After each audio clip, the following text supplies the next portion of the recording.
Feliz sábado.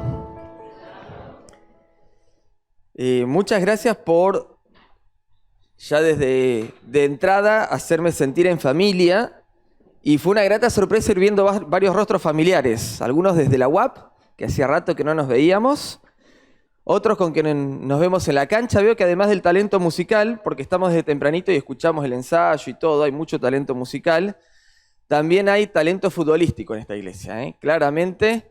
Veo acá algunos muchachos que hemos compartido la cancha alguna vez. Los que identifico sé que juegan muy bien. Esta semana jugamos el martes con Eric, el jueves con Ricky. Y bueno, Renzo hace rato que no compartimos una cancha. Pero ahí estamos, hemos jugado también alguna vez. El jueves ya fue los restos, fue un poquito lamentable. Pues esta semana se me ocurrió jugar martes, miércoles y jueves. Y esta ya no da. Ya no llegamos. Imagínate, Eric, si corro medio partido el martes, un cuarto el miércoles y el jueves miraba. Ya no damos para más. Pero bueno, nos gusta, así que tenemos también ese tema en común acá con varios de los chicos de la iglesia. Me alegra muchísimo estar acá, poder acompañarlos este sábado. Me llamó muchísimo la atención, es la primera vez que me pasa que llega la invitación con tanta anticipación. Gustavo, una organización impresionante.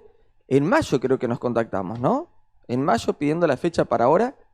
Así que, y mañana tenemos que estar en la villa, en un encuentro de colportaje, lanzando un plan, un proyecto nuevo que tenemos como Nuevo Tiempo, como escuela bíblica con el área de publicaciones.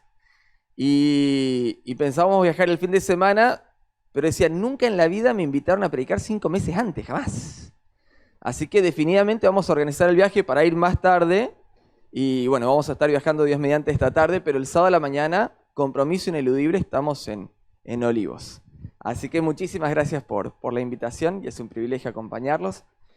Y pensaba un poquito, hace unos días atrás, escuché un tema, un mensaje que planteaba algunas cosas respecto de la religión y de la verdadera religión. Y me llevó a pensar, y más allá de que el tema estuvo muy bueno, me parece que una de las cosas más positivas que nos puede dejar una predicación, que nos puede dejar un mensaje, es cuando nos deja pensando y cuando nos lleva a estudiar más. Así que me encantaría que tomemos el mensaje de hoy como una especie de disparador. Que digamos, bueno, esto arranca acá en este rato que tenemos.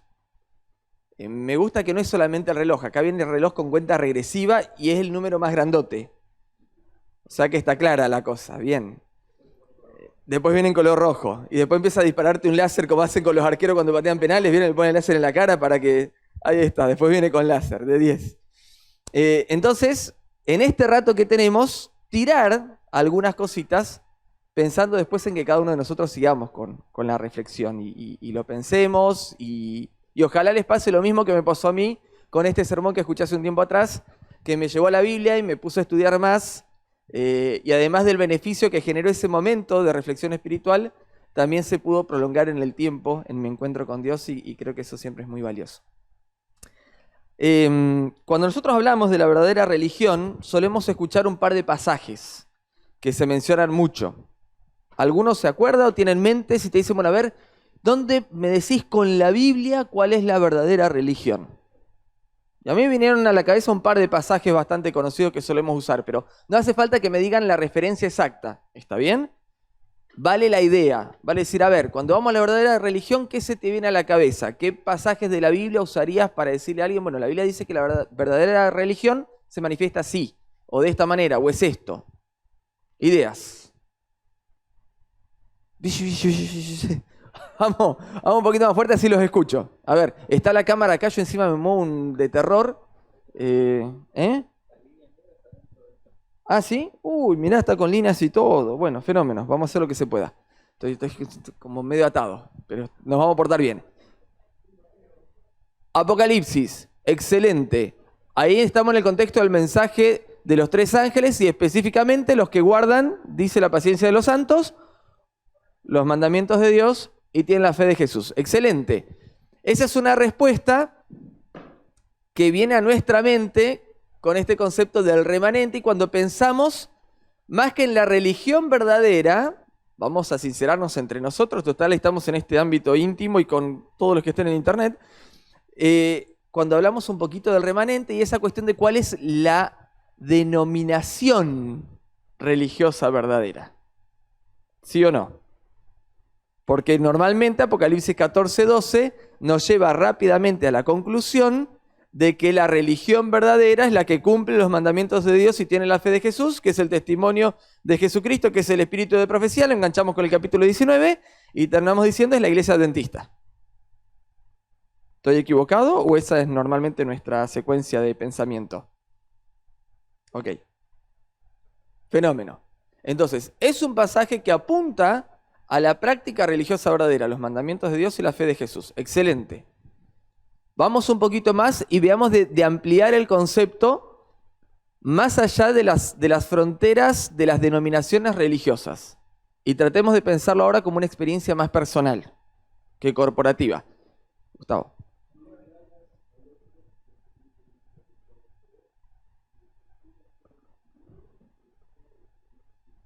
Bien, ahí hay dos puntos interesantes. Uno es lo que se conoce como la regla de plata, que es una adaptación de la regla de oro. La regla de oro dice, hace a los demás lo que te gusta que te hagan a vos, y viene con esta variante, no hagas a los demás lo que no te gusta que te hagan a vos. Y después Jesús lo repitió hasta el cansancio, a ver si a los muchachos les entraba, porque parece que la cabeza iba siempre en otra dirección. Muchachos, es el servicio a los demás. ¿Está bien? Y hay otro pasaje que viene bien cercano y bien vinculado con este tema del servicio también, que tiene que ver con la religión. Excelente. ¿Escuché a alguien más? Santiago 1:27. Bien.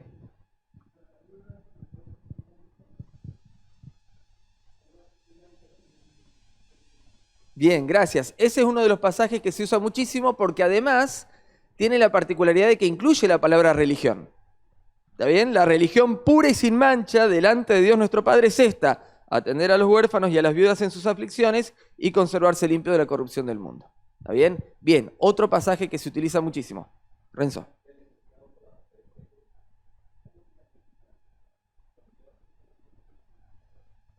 Bien. Y ahí vamos con una palabra clave y fundamental que hoy por hoy es lo que distingue el concepto de religión.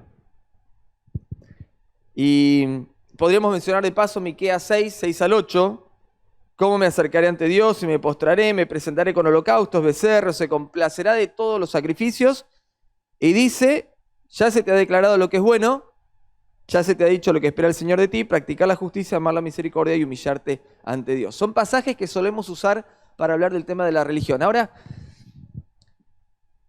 estaba leyendo hace unas semanitas atrás un capítulo, releyendo un capítulo que había leído en alguna materia, y estamos en un tiempo en el cual, cuando queremos definir o describir la religión, hablamos muchísimo de este concepto de relación, que decía Renzo. ¿Sí o no? Hablamos de religión, hablamos de relación. Y en esta relación, que se enfatiza muchísimo, muchas veces no queda claro cuáles son los términos de esa relación.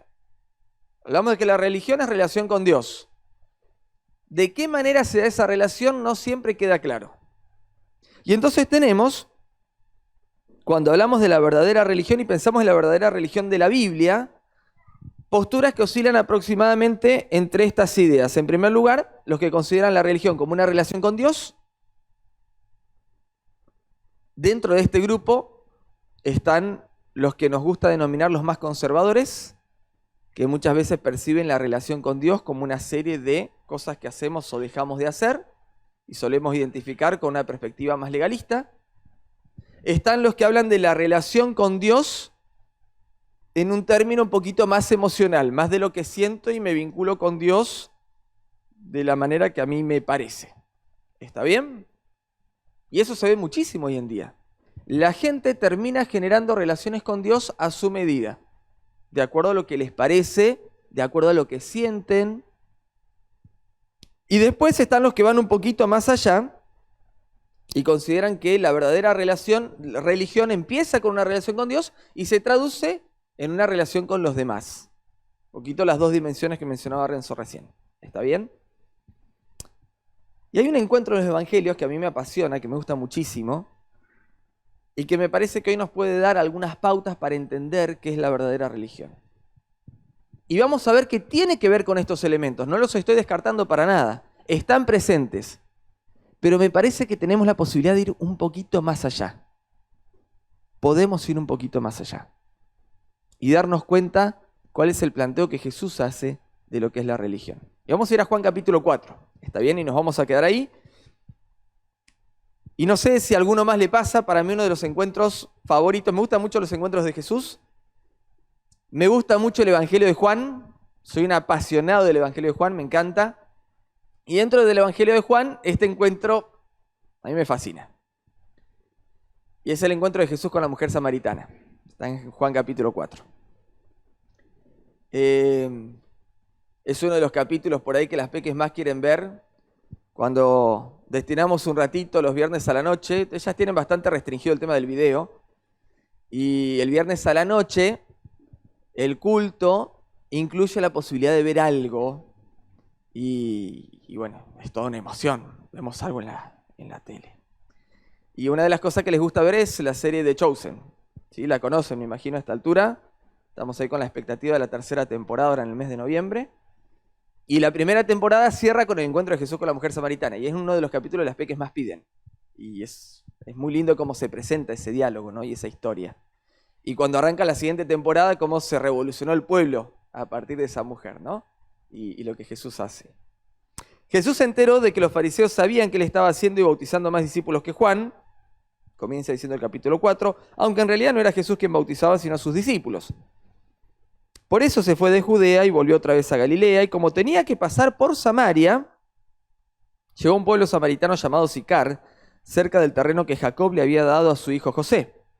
Allí estaba el pozo de Jacob, y Jesús, fatigado del camino, se sentó junto al pozo. Era cerca del mediodía. Sus discípulos habían ido al pueblo a comprar comida, y en eso llegó a sacar agua una mujer de Samaria, y Jesús le dijo, dame un poco de agua. Pero como los judíos no usan nada en común con los samaritanos, la mujer le respondió, ¿cómo se te ocurre pedirme agua si tú eres judío y yo soy samaritana? Si supieras lo que Dios te puede dar, y conocieras al que te está pidiendo agua, contestó Jesús, tú le habrías pedido a él, y él te habría dado agua de vida. Vamos a parar acá. Para introducirnos en el relato, déjenme repasar algunos datos de contexto. Y por lo general, cuando hablamos de contexto y hablamos de las diferencias entre judíos y samaritanos, solemos tener una campana. Solemos tener la campana de los judíos. Déjenme que escuchemos un poquito la campana de los samaritanos.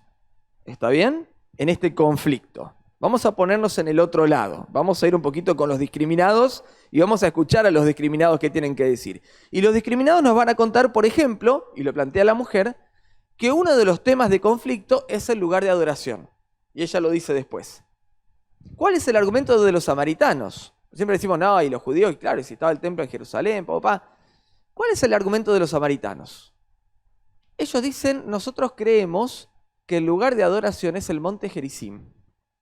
Están entre el monte Ebal y el monte Gerizim, monte de las bendiciones, de las maldiciones. Y cuando nosotros nos ponemos a rastrear un poquito la historia del pueblo de Israel, nos damos cuenta que el monte Gerizim era un lugar de adoración desde Abraham en adelante. ¿Está bien? Abraham, hay relatos que lo muestran adorando en la zona del monte Gerizim. Va pasando el tiempo y es el lugar también donde vive Isaac, después se instala Jacob. Y nosotros nos damos cuenta que en esa región, muy cerquita de Sicar, estaba la ciudad de Siquem. Y Siquem, más allá de las atrocidades que hicieron por ahí los muchachos de Jacob, fue un lugar, una ciudad que se constituyó en un espacio de culto para los descendientes de Abraham. Y así fue por muchísimo tiempo. Y cuando Israel entra a Canaán, la primera vez que como pueblo, después de la conquista, se juntan a adorar, lo hacen en esta zona, lo hacen en esta región. Después pensemos que el pueblo de Israel no tenía una gran cohesión. Eran tribus bastante dispersas, de hecho Jueces nos muestra conflictos entre tribus con mucha frecuencia. Y se consolida a partir un poquito de Saúl y más que nada con David, se unifica. En esa unificación del reino y en ese liderazgo tan fuerte de David, van adorando, etcétera, etcétera, el santuario estaba en otro lugar. Llega Salomón y construye el templo. Y termina el reinado de Salomón, ¿y qué pasa con los reinos? Se dividen. Para el momento en el que el reino de Israel al norte se divide del sur, y quedan 10 tribus al norte y quedan 2 al sur, el templo tenía aproximadamente unos 30 años. Entonces, ¿qué piensa la gente del reino del norte? Estos judíos, los de Judá, los de Benjamín, los del reino del sur, nos quieren convencer de que un templo de 30 años es más importante para el culto y la adoración a Dios que el monte donde Abraham y nuestros padres adoraron desde hace 1000 años. Y ustedes saben que en las tradiciones religiosas el tiempo es importante. El tiempo es importante. ¿Tenían un argumento los samaritanos o no tenían argumento? La historia respaldaba la visión que los samaritanos tenían del tema del culto y la adoración. Ahora, esto un poquitito la perspectiva con el lugar de culto. Por otro lado está el tema de la religión. Y los judíos acusaban a los samaritanos de una religión falsa. Y decían, ustedes se mezclaron y se mezclaron cuando Asiria los lleva y trae a otros de otras naciones, se arma la mezcolanza acá, papá, y la religión de ustedes es falsa. ¿Y qué dicen los samaritanos? Muchachos, repasen un poquito la historia. Nosotros adoramos a Jehová, a Yahvé, pero históricamente hemos adorado a otros dioses también.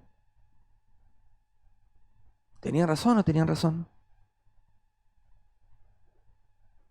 Veamos un poquito la historia. Veamos el libro de los jueces. ¿Cómo está la historia de Israel en el libro de jueces? Pura adoración a Dios, siempre fieles los muchachos. Siempre hubo sincretismo religioso. Hay descubrimientos arqueológicos que muestran elementos de adoración de cultos paganos que datan de la época del reinado de David. El gran rey David, ese momento en el que se unificó el reino bajo la verdadera adoración a Dios, en realidad seguía habiendo manifestaciones de culto pagano en ciertas partes del reino. Seguía estando. Fue parte de la historia de Israel. Entonces, para el samaritano, cuando analiza su historia, dice, muchachos, esto de la mezcla de que adoramos a Dios, adoramos a Yahvé, esperamos al Mesías, porque los samaritanos esperaban al Mesías, pero al mismo tiempo tenemos otros cultos, otra adoración a otros dioses, otras cosas presentes, es parte de nuestra cultura, es parte de nuestra historia, lo fue siempre. La pureza de la religión, que terminó degradando en el legalismo, pero tal como la vemos en el tiempo de Jesús, es post-exilio. Es a partir de Daniel, de Ezequiel, de Esdras, de Nehemías. Del exilio y en adelante comienza a generarse esta pureza de eliminar otros dioses. Fue la experiencia del exilio la que marcó una diferencia, no antes. No antes. Y ellos también esperaban al Mesías. Y es muy curioso cuando analizamos y no nos da el tiempo. De hecho, ese reloj pasa más rápido, lo tenés en 1.5, decime la verdad. Es como el WhatsApp. Cuando analizamos un poquito, según algunos autores, la visión que tenían los samaritanos del Mesías, en muchos casos era más cercana a lo que decían los textos sagrados que a lo que esperaban los judíos. Los samaritanos en muchos aspectos tenían una visión mucho más clara de quién era el Mesías. Curiosamente, al final de esta historia, un pueblo entero de samaritanos termina aceptando a Jesús como el Mesías sin que haya manifestaciones milagrosas ni curaciones, porque no se cuenta por lo menos, a comparación de un montón de pueblos judíos donde Jesús hace un montón de milagros y terminan dudando igual. Ahora, no solamente había barreras étnicas, había barreras de género, y eso lo hemos escuchado muchas veces.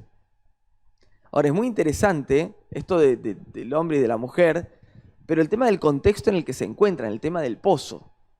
Y esto fue algo que también, estudiando hace algún tiempo atrás, haciendo una investigación sobre esta historia, descubrí, y la forma en la que un autor lo pintaba me llamó mucho la atención, que dice el autor, el pozo era un lugar de chamullo.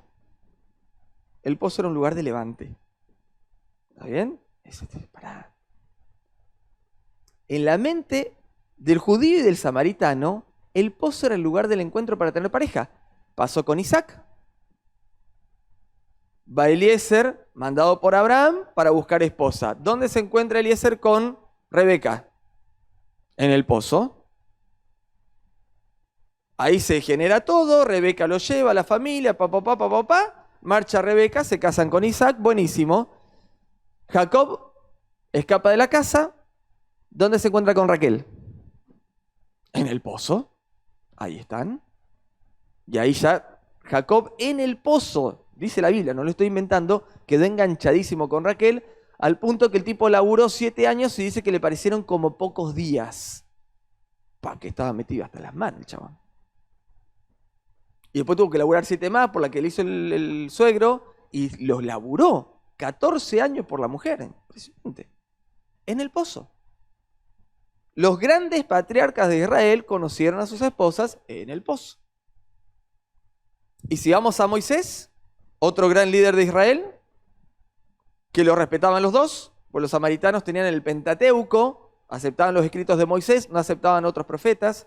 Los judíos también, era un elemento en común para judíos y samaritanos. ¿Dónde conoció Moisés a Séfora y a sus cuñadas? En un pozo, defendiéndolas de algunos tipos que estaban maltratándolas.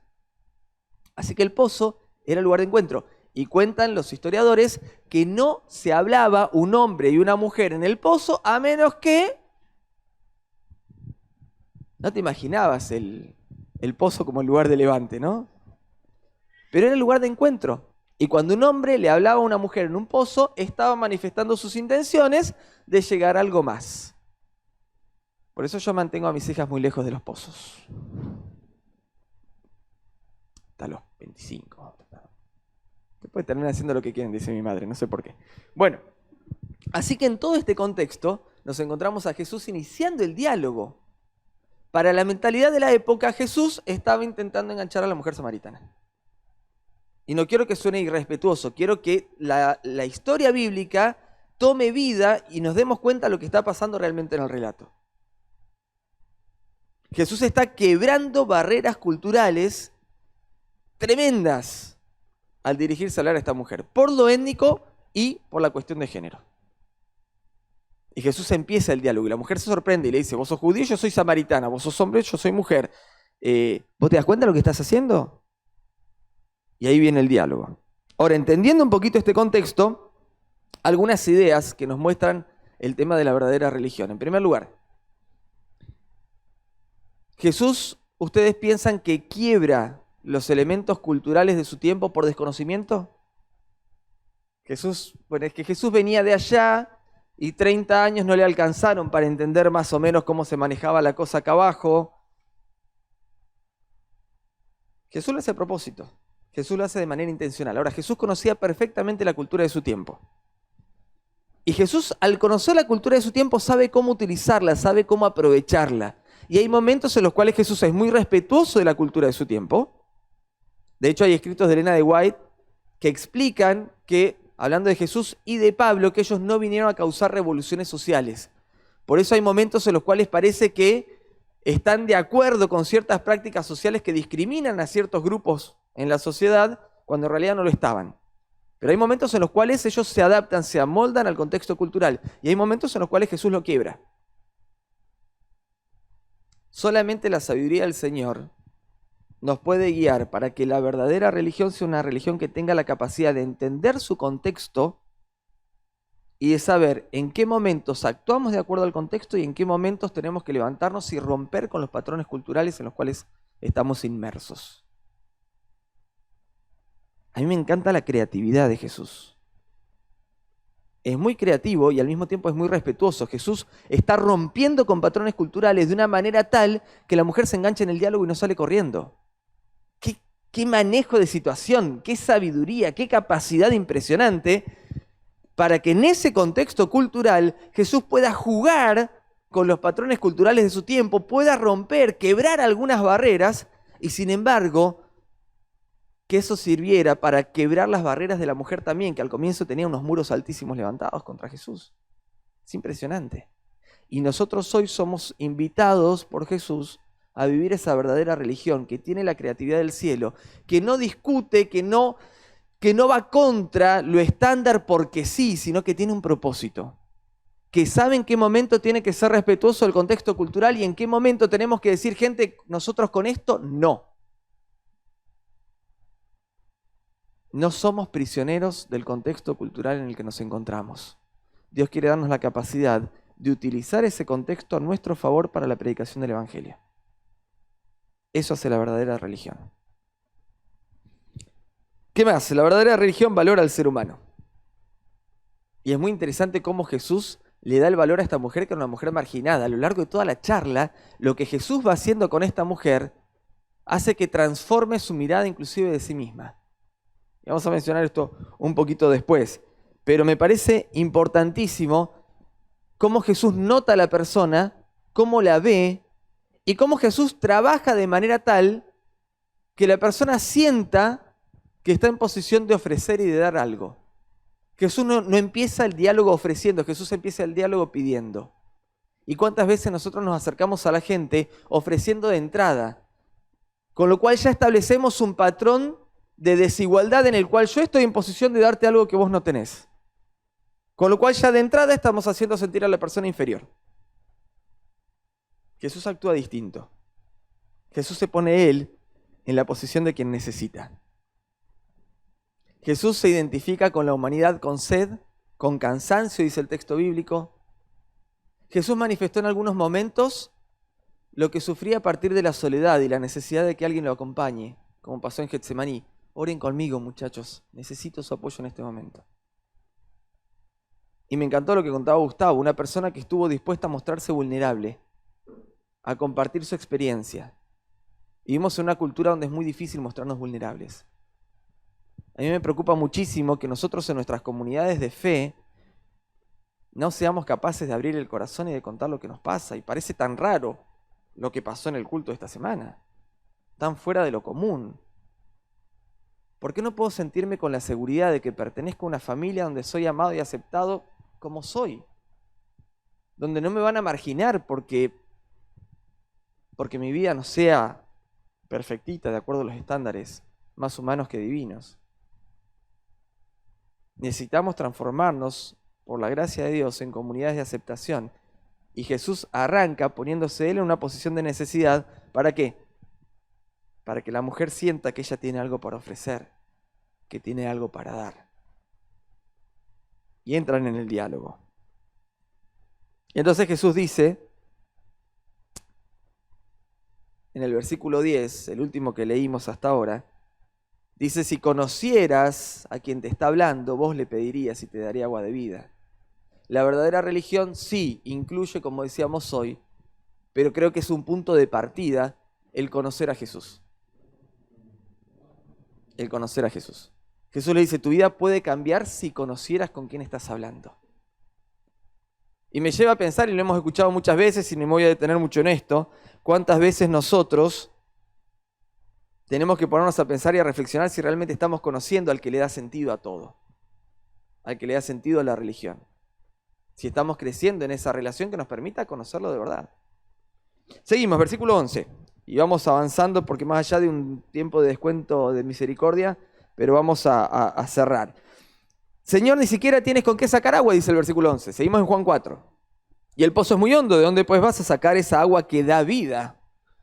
¿Acaso eres tú superior a nuestro padre Jacob, que nos dejó este pozo, del cual bebieron él, sus hijos y su ganado? Todo el que beba de esta agua volverá a tener sed, respondió Jesús. Pero el que beba del agua que yo le daré no volverá a tener sed jamás, sino que dentro de él esa agua se convertirá en un manantial del que brotará vida eterna. La verdadera religión reconoce la grandeza de Jesús y lo reconoce de una manera práctica. ¿Y qué significa reconocer la grandeza de Jesús? Bueno, significa que asumo que Jesús tiene el poder de hacer cambios en mi vida, que Jesús tiene el poder de dirigir, tiene el poder de controlar mi vida de una manera que yo no puedo. ¿Y cuántas veces nos cuesta muchísimo trabajo ceder el control? Pero la verdadera religión requiere de nosotros que cedamos el control. Si no tenemos la humildad de reconocer la grandeza de Cristo, y acá no entro mucho porque lo hablaron el sábado pasado, el problema del orgullo, pero la verdadera religión se caracteriza por la humildad. Y de hecho es algo de lo que mencionábamos en uno de estos pasajes famosos que se usa para explicar la verdadera religión, que es el de Miqueas 6, que cierra diciendo humillarte ante tu Dios.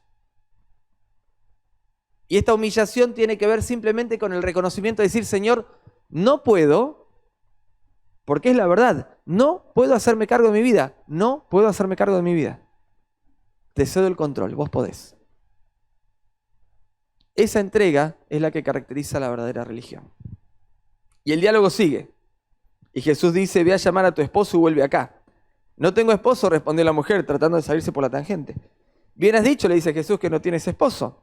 Es cierto que has tenido 5, y el que ahora tienes no es tu esposo. En esto has dicho la verdad. Señor, me doy cuenta de que tú eres profeta. Y ahí va, ¿no? El tema de la adoración. Adoraron en este monte, ustedes dicen que hay que adorar en Jerusalén. Y Jesús le contesta, créeme mujer que se acerca la hora en que ni en este monte ni en Jerusalén adorarán ustedes al Padre. Ahora ustedes adoran lo que no conocen, nosotros adoramos lo que conocemos, porque la salvación proviene de los judíos. Pero se acerca la hora y ha llegado ya en que los verdaderos adoradores rendirán culto al Padre en espíritu y en verdad, porque así quiere el Padre que sean los que le adoren. Dios es espíritu y quienes lo adoran deben hacerlo en espíritu y en verdad. Y ahí ya se va dando cuenta, se va avivando nuestra amiga. Sé que viene el Mesías, dice, al que llaman el Cristo, y cuando Él venga nos explicará todas las cosas. Y Jesús le dice, manifestándose como el Mesías por primera vez en su ministerio, ese soy yo, el que habla contigo. El diálogo de Jesús con la mujer samaritana es el diálogo más extenso que registran los evangelios de Jesús con una persona. Es el más largo que el que tuvo con Nicodemo inclusive. Y es la primera persona a la que Jesús le dice con todas las letras, yo soy el Mesías. La verdadera religión, a su tiempo, en el momento oportuno, nos confronta con nuestra realidad, nos confronta con nuestra historia y nos confronta con nuestros fracasos. Jesús no va con el tema de los esposos de entrada. Y nosotros tenemos extremos también, extremos que no tienen nada que ver con la verdadera religión. Por un lado, en cuanto llega una persona la confrontamos con todo lo que en la apariencia nos parece que tiene que cambiar y que modificar. Nosotros tenemos un modelo que podríamos describir de esta manera. Es un modelo creer, actuar, pertenecer. Y ese creer está marcado por la identidad de nuestra iglesia que surge en una época de pensamiento modernista, donde todo es racional. Entonces, ¿cómo es este creer? En este creer, yo te voy a explicar una serie de cosas que dice acá. Te voy a explicar cómo nosotros las interpretamos. Y vamos entonces con el estudio bíblico, ¿no? Vamos repasando, que entre nosotros, básicamente le estamos diciendo, yo te voy a mostrar por qué nosotros tenemos razón al momento de interpretar la Biblia. ¿Está bien? Entonces, te voy a dar un montón de argumentos. Ahí vamos con los argumentos. Terminamos con los argumentos y ¿qué le decimos? Bueno, ¿crees todo esto? Lo hacemos firmar, de hecho, ¿viste? Al final de la hojita. ¿Crees todo esto? Buenísimo. Entonces, es momento de que lo pongas en práctica, amigo. A ver. Y, pero sí, yo trabajo en sábado. Digo, y sí, si tenés fe, Dios te va a dar un trabajo, así que larga el sábado, papá. Y después que la persona hace todo eso y sigue todos esos pasos, ojo, no estoy diciendo, no estoy acá contra el sábado ni nada por el estilo, ¿eh? Síganme en el razonamiento. Cuando la persona aplicó todo eso, entonces, ¿qué hacemos? Venga para acá, pase para el bautisterio, y ahí llega el momento, ¿no? Después que confirmó, vieron que hacemos ahora 3 preguntas, antes se hacían 28, 15, 12, ahora son 3. Después de las preguntas, ¿qué hacemos? A ver, ¿la iglesia le da la bienvenida? Dígame si no es la pregunta habitual. ¿Y qué hacemos todos? Ahora sí. Y el método de Jesús es otra cosa, gente. El método de Jesús invierte los órdenes. En el método de Jesús primero perteneces. Porque ¿sabes qué? Vos te querés encontrar con Jesús, yo también. Vos tenés tus luchas, yo tengo las mías. Llevo 40 años en la iglesia. Es verdad, 41. 41 años en la iglesia. Y ¿sabes qué? Todavía tengo mis luchas. Imagínate vos que recién estás queriendo conocer a Jesús. ¿No sería distinto si esa persona se sintiera abrazada, integrada de entrada, como hace Jesús con nosotros? Si pudiéramos tener un modelo en el cual primero pertenecemos. Véanos los evangelios, gente, así trabaja Jesús. Primero da sentido de pertenencia. Y después cuando te empezás a relacionar con esa persona que te ama y que te acepta como estás, empezás a creer, wow, sí, creo en esta persona.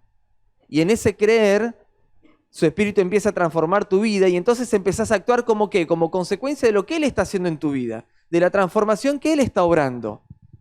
No de tu esfuerzo por cumplir lo que te convencieron intelectualmente que tenías que hacer para poder pertenecer, a ver si ahora podés entrar a nuestro grupo.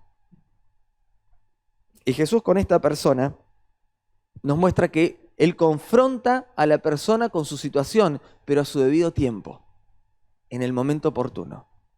Y un extremo es este, es el extremo en el cual confrontamos a la gente de entrada. El otro extremo con el que nos encontramos con mucha frecuencia es el extremo en el cual no confrontamos nunca. Y ahí estamos en otro problema. Jesús llegó un momento en el que le dijo, tuviste 5 y el que tenés ahora no es tu marido. Pero a veces nos cuesta confrontarnos con nuestra situación. Nos cuesta dejar que Jesús marque cómo estamos. Y me pregunto con cuánta sinceridad estamos enfrentando nuestras luchas. No digo con cuánta fuerza, porque intentarlo nosotros solos no nos lleva a ningún lado, pero con cuánta sinceridad estamos buscando conocer nuestra situación. Con cuánta intensidad estamos tratando de que Jesús revele lo que nos está pasando. La religión de la Biblia avanza sobre nuestras vidas de manera progresiva. Jesús empieza invitando a la mujer samaritana a que conozca quién es. Después la mujer dice, debe ser profeta, un poquito más. Hasta que llega al punto en el que dice, me parece que el Mesías, sí, le dice Jesús, soy yo. Progresivo, de a poquito. La progresión implica 2 cosas. En primer lugar, que no vamos de frente con todo, nos salimos con los tapones de punta. Pero la progresión implica también que vamos avanzando, que vamos creciendo. ¿Cómo está tu experiencia espiritual? ¿Está igual que hace 1, 2, 5 años? ¿Te sentís parado exactamente en el mismo lugar donde estabas cuando conociste a Cristo? La progresión implica que vamos avanzando en Jesús. Y Jesús dice que en ese crecimiento, la verdadera religión adora en espíritu y en verdad. Que no es otra cosa que lo que decíamos hoy, cedemos el control para dejar que el Espíritu Santo sea el que guíe nuestra vida. Para que la adoración no sea un acto, no sea algo que hacemos, la adoración sea nuestra vida. Mi vida constante, permanente, es una vida que adora a Dios, que glorifica su nombre. Esa es la verdadera religión. La verdadera religión se manifiesta de manera práctica, como dice Santiago, como dice Miqueas. La verdadera religión comienza por una relación con Dios, pero la verdadera religión es la que permite que Dios modifique tu forma de ver la realidad. La verdadera religión cambia tu percepción de los demás, de la religión, de la adoración, de vos mismo. Dios te da una perspectiva adecuada de quién sos. Y quisiera invitarte hoy a que aceptes la verdadera religión. A que tengas este encuentro que tuvo la mujer samaritana con Jesús, sea tu encuentro también. Y que como consecuencia hagas lo que hizo la mujer samaritana. Fue y le contó a todos. Porque no se quedó ahí. Cuando Jesús cambia tu forma de percibir la realidad, cuando Jesús te pone esos lentes celestiales que te permiten percibir las cosas desde la perspectiva correcta, entonces los demás se dan cuenta y vos lo compartís. Y nos encontramos con una mujer que llegó al pozo como una marginada por su propia comunidad y se fue como una misionera espectacular que llevó el mensaje a un pueblo entero. Eso hace Jesús cuando dejamos que la verdadera religión cambie nuestra percepción, cambie nuestra perspectiva y nos enfoque en Jesús. Es mi deseo que cada uno de nosotros podamos experimentar, como la mujer samaritana, la verdadera religión. Dios los bendiga. Feliz sábado.